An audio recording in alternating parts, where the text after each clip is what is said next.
দেশের মানুষের ভাগ্য পরিবর্তন করাই সরকারের একমাত্র লক্ষ্য বলে মন্তব্য করেছেন প্রধানমন্ত্রী তারেক রহমান। তিনি বলেন, ১ বছরের মধ্যে চা বাগানের সব নারী শ্রমিককে ফ্যামিলি কার্ডের আওতায় আনা হবে। ৪০ লাখ পরিবারের মাঝে কৃষক কার্ড ও ফ্যামিলি কার্ড তুলে দেয়া হবে বলেও জানান তিনি। যারা মানুষকে বিভ্রান্ত করতে চায় তাদের ব্যাপারে সচেতন থাকার আহ্বান জানান প্রধানমন্ত্রী। শ্রীমঙ্গল ও মৌলভীবাজারের ৩য় পর্যায়ে ফ্যামিলি কার্ড বিতরণ কর্মসূচি উদ্বোধন করে এসব কথা বলেন প্রধানমন্ত্রী। আতিকুর রহমান তিতাসের রিপোর্ট। বর্তমান সরকারের অন্যতম নির্বাচনী অঙ্গীকার ফ্যামিলি কার্ডের ৩য় পর্যায়ের বিতরণ কার্যক্রমের উদ্বোধনী অনুষ্ঠানে যোগ দিতে বিমানযোগে প্রথমে সিলেট ও সেখান থেকে সড়কপথে মৌলভীবাজারের শ্রীমঙ্গল পৌঁছেন প্রধানমন্ত্রী তারেক রহমান। শ্রীমঙ্গলের ভিক্টোরিয়া উচ্চ বিদ্যালয় মাঠে ফ্যামিলি কার্ড বিতরণ অনুষ্ঠানে যোগ দিয়ে বাজেট নিয়ে সমালোচনাকারীদের করা জবাব দেন প্রধানমন্ত্রী। বলেন, জনগণের জন্য করা বাজেটকে যারা গণবিরোধী বলে তারা কখনো জনগণের বন্ধু হতে পারে না। জনগণের জন্য যেই বাজেটে সকল ব্যবস্থা রেখেছি সেই বাজেটকে যারা গণবিরোধী বলে তারা কি কখনো জনগণের বন্ধু হতে পারে? তারা কখনো জনগণের বন্ধু হতে পারে না। প্রিয় ভাই বোনেরা, কাজেই যারা জনগণকে বিভ্রান্ত করতে চায়, প্রিয় ভাই বোনেরা, সেটি সংসদের ভেতরেই হোক সেটি সংসদের বাইরেই হোক, তাদের ব্যাপারে আপনাদেরকে সচেতন থাকতে হবে। কারণ এই সকল লোকেরা, এই সকল দলগুলো দেশে যদি অশান্তি করার সুযোগ পায় তাহলে আমরা ফ্যামিলি কার্ড বাস্তবায়ন করতে পারবো না। প্রধানমন্ত্রী জানান, আগামী ১ বছরের মধ্যে চা বাগানের সব নারী শ্রমিককে ফ্যামিলি কার্ডের আওতায় আনা এবং ৪০ লাখ পরিবারের হাতে কৃষক ও ফ্যামিলি কার্ড তুলে দেয়া হবে। ইনশাআল্লাহ আগামী ১ বছরের মধ্যে আমরা প্রায় সকল নারী শ্রমিকের কাছে, চা বাগানের সকলের কাছে আমরা ফ্যামিলি কার্ড পৌঁছে দেব ইনশাআল্লাহ। এই যে বর্তমান বাজেট, যেটা আমরা কয়েকদিন আগে বাজেট সংসদে উপস্থাপন করেছি, সেই বাজেটে আমরা অর্থ বরাদ্দ করেছি আগামী ১ বছরে ৪০ লক্ষ পরিবারের কাছে যেমন ফ্যামিলি কার্ড তুলে দেব, ৪০ লক্ষ কৃষকের কাছে আমরা কৃষক কার্ড তুলে দিব। পরে মৌলভীবাজার সরকারি উচ্চ বিদ্যালয় মাঠে আরেক অনুষ্ঠানে প্রধানমন্ত্রী বলেন, মানুষের গণতান্ত্রিক অধিকার ও বাক স্বাধীনতা প্রতিষ্ঠা করেছে বর্তমান সরকার। এই ব্যক্তি স্বাধীনতা, বাক স্বাধীনতা প্রতিষ্ঠিত হয়েছে বলেই আজকে আমরা জনগণের জন্য কাজ করতে পারছি। কাজেই এই দেশকে যদি সামনে এগিয়ে নিয়ে যেতে হয়, এই দেশকে যদি গড়ে তুলতে হয়, সকলে আমাদেরকে হাতে হাত মিলিয়ে একসাথে কাজ করতে হবে। আমরা হাত তুলে প্রতিজ্ঞা করি যে আমাদের আগামী দিনের রাজনীতি, আমাদের আগামী দিনের প্রত্যাশা, আমাদের আগামী দিনের সকল কর্ম পরিকল্পনা হবে এই দেশ এবং এই দেশের মানুষকে ঘিরে। আতিকুর রহমান তিতাস, মাই টিভি। চট্টগ্রামে বহুল আলোচিত শিশু আলিনা ইসলাম আয়াত অপহরণ ও হত্যা মামলায় প্রধান আসামিকে মৃত্যুদণ্ড এবং আরেক শিশু ধর্ষণ মামলায় এক আসামিকে যাবজ্জীবন কারাদণ্ড দিয়েছেন আদালত। দ্রুত বিচার ও কার্যকর শাস্তি শিশুদের বিরুদ্ধে সহিংসতা রোধে ভূমিকা রাখতে পারবে বলে মনে করছেন ভুক্তভোগীর স্বজন ও আইনজীবীরা। তামান্না সাদিকার রিপোর্ট। চট্টগ্রাম ইপিজেড এলাকায় আলোচিত আয়াত হত্যা মামলায় চট্টগ্রাম মহানগরের ৬ষ্ঠ অতিরিক্ত মহানগর দায়রা জজ আদালতের বিচারক মোহাম্মদ আলী আক্কাস প্রধান আসামি মোহাম্মদ আবির আলীকে মৃত্যুদণ্ড, ১ লাখ টাকা জরিমানা এবং অনাদায়ে ১ বছরের সশ্রম কারাদণ্ডের আদেশ দেন। রাষ্ট্রপক্ষ জানায়, আদালতে দেয়া স্বীকারোক্তিমূলক জবানবন্দি, উদ্ধার হওয়া আলামত এবং ডিএনএ পরীক্ষার তথ্য অভিযোগ প্রমাণে গুরুত্বপূর্ণ ভূমিকা রাখে। রায়ে সন্তোষ প্রকাশ করেছে নিহত আয়াতের পরিবার। দেহটাকে ৬টা খণ্ড বিখণ্ড করে সে এই আসামি লাশকে বিভিন্ন জায়গায় লুকানোর জন্য ফেলেছে এবং কোনো ধরনের কোনো ক্লু ছিল না। আমরা সমস্ত গোয়েন্দা তথ্যের ভিত্তিতে আমরা কষ্ট করে আসামিকে ধরেছি এবং আসামিকে ধরার পর আসামি সব স্বীকার করেছে। পিবিআই টিম না থাকলে আমার মেয়ের হত্যার আমরা কোনো কিছু খুঁজে পেতাম না। ওনারা আমাদেরকে অনেক হেল্প করছে। আমি প্রধানমন্ত্রীর কাছে একটাই আবেদন, আমার আয়াতের এই রায়ের কার্যকর দ্রুত বাস্তবায়ন করার জন্য ১ মাসের মধ্যে আসামি আমি সর্বোচ্চ ফাঁসি কার্যকর চাই। অন্যদিকে বাকলিয়ার ৪ বছরের এক শিশুকে ধর্ষণ মামলায় আসামি মনির হোসেনকে যাবজ্জীবন কারাদণ্ড দিয়েছে শিশু সহিংসতা দমন ট্রাইব্যুনাল। একই সঙ্গে ৫০,০০০ টাকা জরিমানা এবং অনাদায়ে ১ বছরের কারাদণ্ডের আদেশ দেয়া হয়। বিচার শুরু হওয়া মাত্র ৮ কার্যদিবস ও মামলার ২৬ দিনের মাথায় এ রায় ঘোষণা করা হয়। দ্রুত বিচার ও কার্যকর শাস্তি শিশুদের বিরুদ্ধে সহিংসতা রোধে ভূমিকা রাখতে পারবে বলে মনে করছেন সচেতন মহল। তামান্না সাদিকা, মাই টিভি।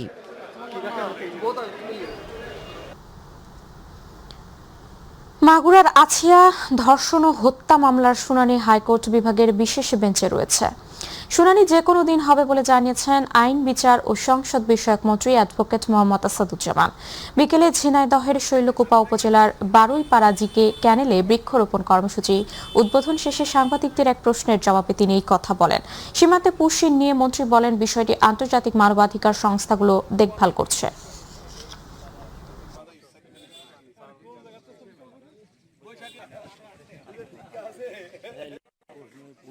আপনার আসিয়ার যে মামলাটা সেটা ইতিমধ্যেই বাংলাদেশ সুপ্রিম কোর্টের হাইকোর্ট বিভাগে যে বিশেষ বেঞ্চ গঠন করা হয়েছে সেই বেঞ্চের শুনানির তালিকায় আছে। যে কোনো দিন শুনানি হবে বলে আমরা আশা করছি। আর রামিসারটাও শুনানির জন্য প্রস্তুত করার জন্য যা যা পদক্ষেপ নেওয়া দরকার আমরা ইতিমধ্যেই নিয়েছি। পুশিন ভারত করার চেষ্টা করছে, পত্রপত্রিকাটা আমরা দেখেছি। আমাদের জায়গা থেকে আমরা এটাকে পুশিন বলছি এবং এটা আন্তর্জাতিক মানবাধিকার সংস্থা যারা আছে তারা এটাকে টেক আপ করছেন, তারা তাদের মতো করে এটাকে অ্যাড্রেস করছেন। আমাদের সময় মতো যে পদক্ষেপ নেওয়া প্রয়োজন আমরা সেই পদক্ষেপই নেব। যুদ্ধ পরিস্থিতি ও হরমুজ প্রণালীকে ঘিরে চলমান অস্থিরতার কারণে জ্বালানি তেলের চাহিদা পূরণে স্পষ্ট মার্কেট থেকে এলএনজি কেনার সিদ্ধান্ত নিয়েছে সরকার। সচিবালয়ে সরকারি ক্রয় সংক্রান্ত মন্ত্রিসভা কমিটির বৈঠকে এর অনুমোদন দেওয়া হয়। বৈঠক শেষে ব্রিফিংয়ে এই তথ্য জানান মন্ত্রী পরিষদ সচিব ডক্টর নাসিমুল গনি। তিনি আরও জানান, দেশে প্রথমবারের মতো মুক্ত বাণিজ্য অঞ্চল বা ফ্রি ট্রেড জোন প্রতিষ্ঠা করতে যাচ্ছে সরকার। আরও জানাচ্ছেন রাকিব হাসান। অর্থমন্ত্রী আমির খসরু মাহমুদ চৌধুরীর সভাপতিত্বে সচিবালয়ে অনুষ্ঠিত হয় সরকারি ক্রয় সংক্রান্ত মন্ত্রিসভা কমিটির বৈঠক। বৈঠক শেষে ব্রিফিংয়ে মন্ত্রিপরিষদ সচিব ডক্টর নাসিমুল গনি জানান, দেশের অর্থনৈতিক কর্মকাণ্ডে আরও বেশি গতি আনার লক্ষ্যে দেশে প্রথমবারের মতো মুক্ত বাণিজ্য অঞ্চল বা ফ্রি ট্রেড জোন প্রতিষ্ঠা করতে যাচ্ছে সরকার, যেখানে কার্যকর থাকবে না প্রচলিত কাস্টমসের কোনো নিয়ম কানুন। বাংলাদেশে প্রথমবারের মতো মুক্ত বাণিজ্য অঞ্চল করতে যাচ্ছি আমরা। মুক্ত বাণিজ্য অঞ্চল মানে সেই জায়গায় কোনো কাস্টমসের কোনো আইন কানুন প্রযোজ্য হবে না এবং সেটাতে আমাদের হলো দেশের থেকে এক্সপোর্ট বাড়ার সম্ভাবনা অনেক বেশি বেড়ে যাবে। আমরা যে সমস্ত জিনিস তৈরি করি বাংলাদেশে সেগুলো, এবং বিদেশি ইনভেস্টররা এখানে আসবে তখন এই এলাকায় কাজ করবে। তো এইটা আপাতত দুইটা জায়গায় স্থাপন করার জন্য এটা অর্থনৈতিক কমিটির প্রস্তাব আছে, এখনও ডিটেলসগুলো আসে নাই। তার মধ্যে একটা হতে যাচ্ছে মাতাবাড়ি বন্দরের কাছে, আর একটা হচ্ছে যে চিটাগংয়ের পোর্টের কাছে, একটু দূরে, সামান্য একটু দূরে, বাট কাছাকাছি হতে যাচ্ছে। যুদ্ধের কারণে দেশের জ্বালানি তেলের সরবরাহে যেন কোনো প্রকার অনিশ্চয়তা তৈরি না হয় সে লক্ষ্যে স্পট মার্কেট থেকে 2 কার্গো এলএনজি আমদানির অনুমোদন দেওয়া হয়েছে বলেও জানান মন্ত্রিপরিষদ সচিব। আপনারা জানেন যে হরমুজে যে বন্ধ হয়ে গেল, তো হরমুজ বন্ধ হতে আমাদের জন্য খুব বড় বিপদ হয়ে গেছে।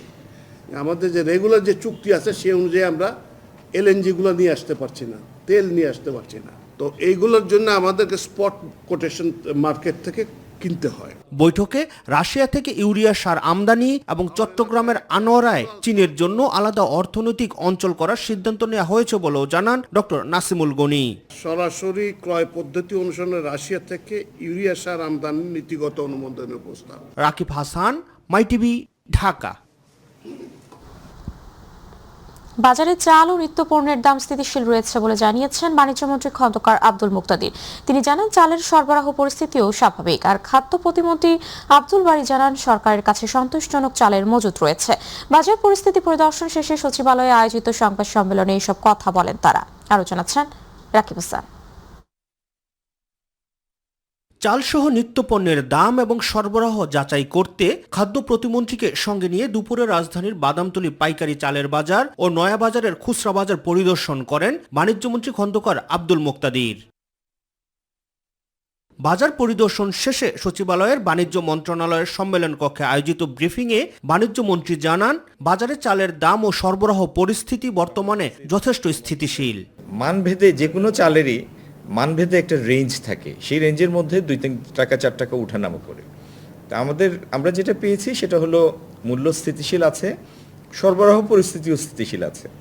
আর নতুন চাল উঠার কারণে নতুন এবং পুরাতনের মধ্যে একই ক্যাটাগরির কিন্তু নতুন এবং পুরাতনের মধ্যে একটা পার্থক্য থাকে মূল্যের, এটি স্বাভাবিক। বাজেট ঘোষণার পরও নিত্যপণ্যের বাজার স্থিতিশীল রয়েছে বলেও জানান তিনি। আপনি 2-3 মাস 4 মাস আগের মূল্যের সাথে এখনকার মূল্য নিজেই যাচাই করেন, অথবা আগের বছরের মূল্যের সাথে এই বছরের মূল্য যাচাই করেন। খাদ্যপণ্যের মূল্য যথেষ্ট স্থিতিশীল আছে।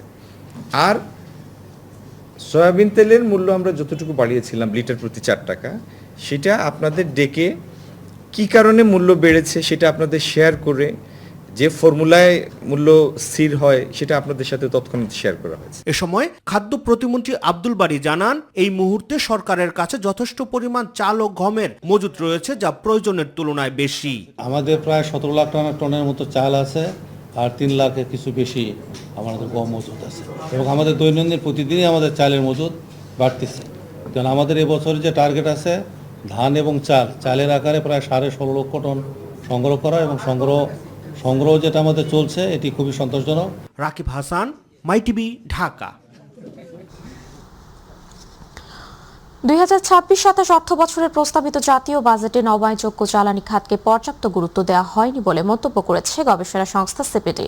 সংস্থাটির মতে কিছু ইতিবাচক উদ্যোগ থাকলেও সামগ্রিক রাজস্ব ও প্রণোদনা কাঠামো এখনও জীবাশ্ম জ্বালানিকেই বেশি সুবিধা দিচ্ছে। লক্ষ্য পূরণে বাজেট কাঠামো সুস্পষ্ট অগ্রাধিকার নির্ধারণের আহ্বান জানিয়েছে সংস্থাটি। সাইদুর রহমান আবিরের রিপোর্ট।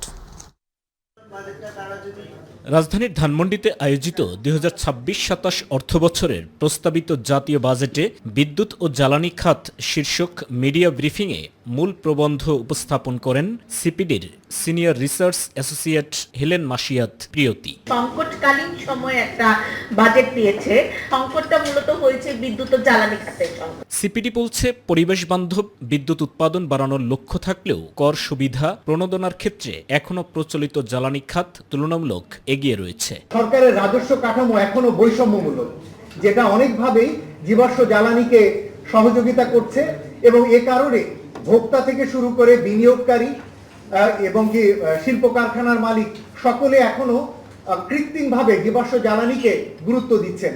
কিন্তু এখানে আমরা মনে করি যে সবুজ রাজস্ব নীতি গ্রহণ করা হলে এখানে কি বৈষম্য দূর হবে এবং কি ভারসাম্যের পরিস্থিতি তৈরি হবার সুযোগ রয়েছে।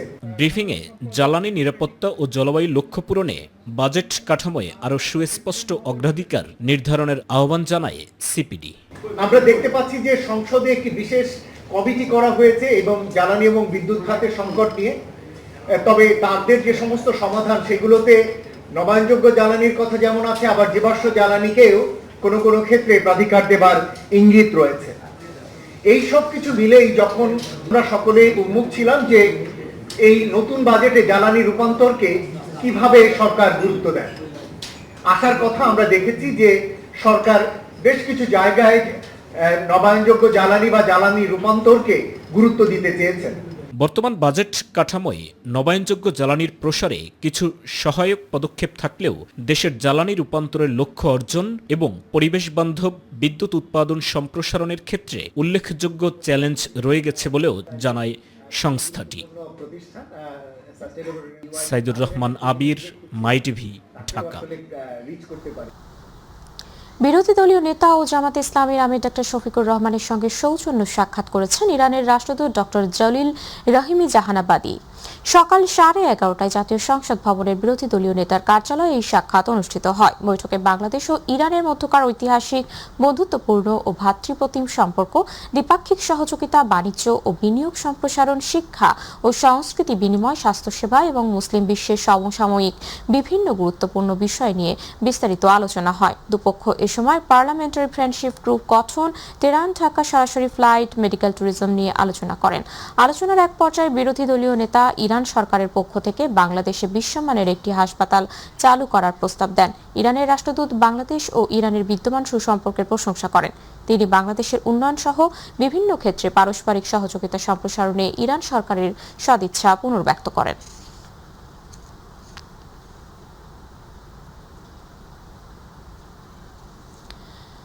বাজেট আকাশচুম্বী, কিন্তু সরকারের সক্ষমতা কতটুকু এমন প্রশ্ন তুলে দুর্নীতি প্রতিরোধে সরকারের প্রতি আহ্বান জানিয়েছেন ঢাকা মহানগর জামাতের আমির নুরুল ইসলাম বুলবুল। সকালে জামাতের ঢাকা মহানগর দক্ষিণের কার্যালয়ে আয়োজিত বৃক্ষরোপণ অভিযান কর্মসূচির উদ্বোধনী অনুষ্ঠানে এসব বলেন তিনি।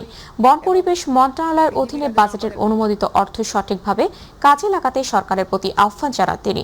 এ সময় ঢাকা 4 আসনের সংসদ সদস্য সৈয়দ জয়নাল আবেদিন সহ অন্যান্য বক্তারা ঢাকা শহরে বৃক্ষরোপণের মাধ্যমে ঢাকার পরিবেশ পরিবর্তন ও আধুনিক প্রযুক্তি কাজে লাগিয়ে ছাদে বৃক্ষরোপণ, মাছ চাষ করার আহ্বান জানান। জয় দিয়ে বিশ্বকাপ মিশন শুরু করেছে ডিফেন্ডিং চ্যাম্পিয়ন আর্জেন্টিনা। গ্রুপ পর্বের প্রথম ম্যাচে আলজেরিয়াকে 3-0 গোলে হারিয়েছে লিওনেল স্কালোনির দল। কানসাস সিটিতে অনুষ্ঠিত ম্যাচে জয়ের নায়ক ছিলেন অধিনায়ক লিওনেল মেসি। দলের 3টি গোলই করে হ্যাটট্রিক পূরণ করেন তিনি। এই জয়ের মধ্যে দিয়ে চ্যাম্পিয়ন হওয়ার পরের বিশ্বকাপের প্রথম ম্যাচে হোঁচট খাওয়া পুরনো রেকর্ডও ভেঙেছে আর্জেন্টিনা। জুবাইর রহমান অনিকের রিপোর্ট। ফিফা বিশ্বকাপের শিরোপাধারী আর্জেন্টিনা দারুণ এক জয় দিয়ে শুরু করেছে নিজেদের অভিযান। গ্রুপ পর্বের প্রথম ম্যাচে আলজেরিয়াকে 3-0 গোলে হারিয়েছে লিওনেল স্কালোনির দল, আর এই জয়ের কেন্দ্রবিন্দুতে ছিলেন অধিনায়ক লিওনেল মেসি। ম্যাচের 3টি গোলই করে বিশ্বকাপ ইতিহাসে যোগ করেছেন আরেকটি স্মরণীয় অধ্যায়। শুরু থেকেই বলের দখল, পাসিং আর আক্রমণে আধিপত্য ছিল আর্জেন্টিনার। সুসংগঠিত রক্ষণ আর ছন্দময় মাঝমাঠের ওপর ভর করে একের পর এক আক্রমণ চালায় আলবিসেলেস্তেরা। এই আক্রমণের নেতৃত্ব দেন মেসি। দ্বিতীয়ার্ধের 60তম মিনিটে নিজের দ্বিতীয় গোল করেন আর্জেন্টাইন অধিনায়ক। এরপর 66তম মিনিটে হ্যাটট্রিকের সুযোগ তৈরি হলেও আলজেরিয়ার গোলরক্ষক লুকা জিদানের অসাধারণ সেভে বঞ্চিত হন তিনি। তবে বেশিক্ষণ অপেক্ষা করতে হয়নি। দ্রুতগতির এক পাল্টা আক্রমণে নিজের স্বাক্ষর রেখে বক্সের বাইরে থেকে নিখুঁত শটে বল জালে জড়িয়ে পূর্ণ করেন বিশ্বকাপ ক্যারিয়ারের স্মরণীয় হ্যাটট্রিক। একই সঙ্গে গড়েন নতুন গোলের রেকর্ড। ম্যাচের শেষ দিকে 6 মিনিট অতিরিক্ত সময় যোগ হলেও ব্যবধান আর বাড়েনি। 3-0 গোলের স্বস্তিদায়ক জয় নিয়েই মাঠ ছাড়ে বর্তমান বিশ্ব চ্যাম্পিয়নরা। এই জয় শুধু 3 পয়েন্টই এনে দেয়নি, ভেঙেছে কাতার বিশ্বকাপের এক অস্বস্তিকর ইতিহাসও। বিশ্ব চ্যাম্পিয়ন হওয়ার পরের আসরে প্রথম ম্যাচে হোঁচট খাওয়ার তিক্ত অভিজ্ঞতা ছিল তাদের সঙ্গী। অধিনায়কের রেকর্ড গড়া হ্যাটট্রিক আর দলীয় দাপুটে পারফরমেন্সে জয় দিয়ে বিশ্বকাপ মিশন শুরু করল আর্জেন্টিনা। জুবাইর রহমান, মাই টিভি নিউজ। জর্ডানের বিপক্ষে 3-1 গোলে জয় পেয়েছে অস্ট্রিয়া। ম্যাচের প্রথমার্ধে রোমানো স্মিথের গোলে এগিয়ে গিয়ে 1-0 ব্যবধানে বিরতিতে যায় তারা। দ্বিতীয়ার্ধে শুরুতেই আলী ওল ওয়ানের হেডে সমতা ফেরায় জর্ডান। তবে ম্যাচ জুড়ে বল দখল ও আক্রমণে আধিপত্য বজায় রাখা অস্ট্রিয়া 76তম মিনিটে জর্ডানের আত্মঘাতী গোলে আবারও লিড নেয়। পরে যোগ করা সময়ের শেষ মিনিটে পেনাল্টি থেকে মার্কো আর্নাউতোভিচ গোল করেন 3-1 ব্যবধানের জয় নিশ্চিত করেন। এই জয়ে গ্রুপ জেতে দ্বিতীয় স্থানে উঠেছে অস্ট্রিয়া। আগামী 22 জুন তাদের মুখোমুখি হবে বর্তমান চ্যাম্পিয়ন আর্জেন্টিনা। রাজধানীর আতাবরের শেকেরটেক এলাকায় ছিনতাই এবং পুলিশ সদস্যদের ওপর চাপাতি হামলার ঘটনায় অভিযানে নেমে 6 জনকে গ্রেপ্তার করেছে র্যাব 2। গ্রেপ্তারদের মধ্যে রয়েছে মোহাম্মদপুরের শীর্ষ সন্ত্রাসী হিসেবে পরিচিত এক্সেল বাবু ও কবজিকাটা আনোয়ার গ্রুপের second in command Abu Saeed. গ্রেপ্তারকৃতদের বিরুদ্ধে রাজধানীর বিভিন্ন থানায় ছিনতাই ও চুরি সহ একাধিক মামলা রয়েছে বলেও জানায় র্যাব। তুরাগ হাউজিং এলাকায় ছিনতাইকারীদের আস্তানায় অভিযান পরিচালনা করতে গেলে ছিনতাইকারীরা দেশীয় অস্ত্র নিয়ে পুলিশের উপর আক্রমণ করে। আত্মরক্ষার্থে পুলিশ পাল্টা গুলি চালালে আমির ও রুবেল নামে 2 ছিনতাইকারী গুলিবিদ্ধ হয়। মোহাম্মদপুরের শীর্ষ সন্ত্রাসী ফরিদ আহমেদ বাবু ওরফে এক্সেল বাবু এবং কবজিকাটা আনোয়ার গ্রুপের second in command Abu Saeed Mohammad Tarikul Islam সহ মোট 6 জন ছিনতাইকারীকে গ্রেপ্তার করতে সক্ষম হয়। পুলিশের চাকরি পাইয়ে দেওয়ার নামে প্রতারণার অভিযোগে 2 ব্যক্তিকে গ্রেপ্তার করেছে সিআইডি। পুলিশ কনস্টেবল নিয়োগে বাদ পড়া প্রার্থীদের চাকরি পাইয়ে দেওয়ার প্রলোভন দেখিয়ে তারা এই প্রতারণা করেন। রাজধানীর রাজারবাগ এলাকায় অভিযান চালিয়ে তাদের গ্রেপ্তার করা হয়। বিকেলে মালিবাগ সিআইডির কনফারেন্স রুমে প্রেস ব্রিফিং এর মাধ্যমে বিষয়টি নিশ্চিত করেছেন সিআইডির বিশেষ পুলিশ সুপার জসিমউদ্দিন খান।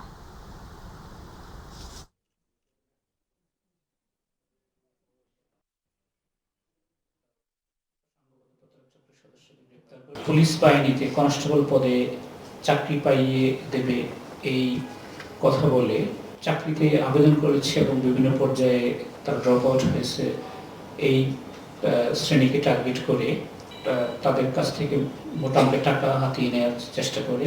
এরকমই একটা বিষয়ে আগে থেকেই ইনফরমেশন পেয়ে আমাদের যে আভিযানিক দলটা অভিযান পরিচালনা করে হাতে নাতে দুজনকে এই টাকা সহ এবং চেক সহ গ্রেপ্তার করতে সমর্থ হয়। খালসহ বিভিন্ন সরকারি সম্পত্তির অবৈধ দখল এবং মাদকের বিরুদ্ধে সামাজিকভাবে ঐক্যবদ্ধ হওয়ার আহ্বান জানিয়েছেন ঢাকা দক্ষিণ সিটি কর্পোরেশনের প্রশাসক মোহাম্মদ আব্দুস সালাম। বিকেলে লালবাগ শায়েস্তা খান অডিটোরিয়ামে এক গণশুনানিতে তিনি এসব কথা বলেন। বাজেট বা জনবল সংকটের অজুহাতে নাগরিক সেবা ব্যাহত করা যাবে না বলেও জানান ডিএসসিসি প্রশাসক জাহিদ আহমেদ বাবুর রিপোর্ট। নগরবাসীর জরুরি সেবা নিশ্চিত করার লক্ষ্যে এবার রাজধানীর পুরান ঢাকাবাসীর জন্য আয়োজন করা হলো এই গণশুনানি। আর এর মাধ্যমে খুব কাছাকাছি থেকে নাগরিক সমস্যাগুলো তুলে ধরার সুযোগ সৃষ্টি হলো, এমনটাই বললেন বক্তারা। ট্রেনে যে জায়গায় মশাগুলো হয় অটোভাবে সেখানে আপনার মশার ওষুধ চলে যাবে। ঢাকা দক্ষিণ সিটি কর্পোরেশনের সাথে যে কটা ইউনিয়ন নতুন যুক্ত হয়েছে সেখানে সুয়ারেজ লাইনের অব্যবস্থাপনা এবং পানি নিষ্কাশনের অভাব। এ সময় ঢাকা ৭ আসনের সংসদ সদস্য হামিদুর রহমান হামিদ জানান, নাগরিক সেবায় ডিএসসিসিকে নিতে হবে কার্যকরী পদক্ষেপ। ৩১ নম্বর ওয়ার্ডে 4 জায়গা লিক ছিল, 2টা মনে সারিয়েছে, আরো 3টা কালকে দেখা গেল।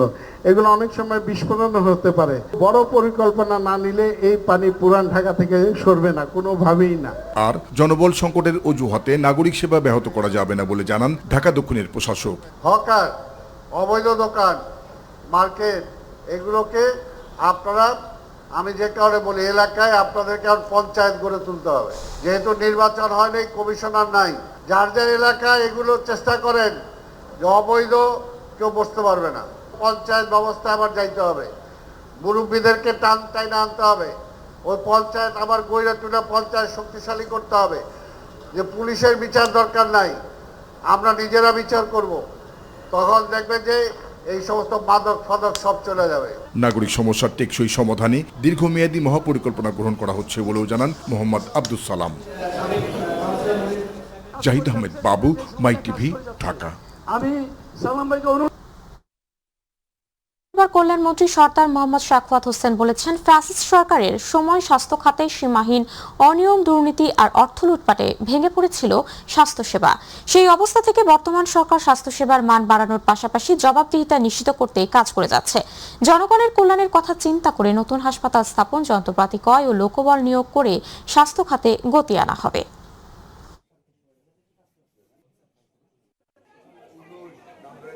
আমরা শৃঙ্খলা ফিরিয়ে আনবো। আপনারা নিশ্চয়ই দেখেছেন, এর মধ্যে আমরা অনেকের পানিশমেন্ট দিচ্ছি, নতুন লোকবল নিব। আমরা স্বাস্থ্যসেবাকে জনগণের গোড়দুয়ারে কোনো মানুষকে বিনা চিকিৎসায় মরতে দেব না ইনশাল্লাহ, এবং প্রত্যেকের ঘরে আমরা স্বাস্থ্যসেবা পৌঁছে দিব। একটু আগে বলেছি, আমরা 20টা হাসপাতাল করতে যাচ্ছি অত্যাধুনিক, 1000 বেড করে, 18টা, 2000 বেড করে শুধু মেয়েদের জন্য 2টা, 8টা ক্যান্সার ইনস্টিটিউশন করতে যাচ্ছি, ট্রমা সেন্টার করতে যাচ্ছি। সারা বাংলাদেশ ব্যাপী আমরা কমিউনিটি ক্লিনিকের মাধ্যমে, আমাদের 1 লক্ষ কর্মীর মাধ্যমে আমরা ঘরে ঘরে গিয়ে আমরা হেলথ স্ক্রিনিং করব, ডায়াবেটিস দেখব, প্রেশার দেখব, মেয়েদের ব্রেস্ট ক্যান্সার চেক করাবো, ইউটেরাস ক্যান্সার চেক।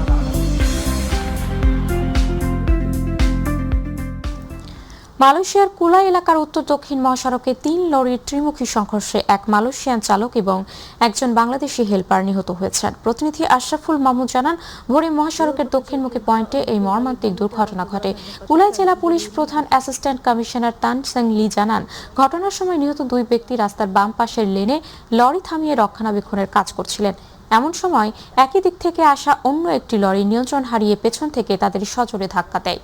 এতে ঘটনাস্থলেই ওই দুজনের মৃত্যু হয়। পুলিশ জানায়, ধাক্কা দেয়া লরিটির চালক ও তার সহকারীও আহত হয়েছেন। সড়ক পরিবহন আইন অনুযায়ী দুর্ঘটনার কারণ অনুসন্ধানে চলছে তদন্ত।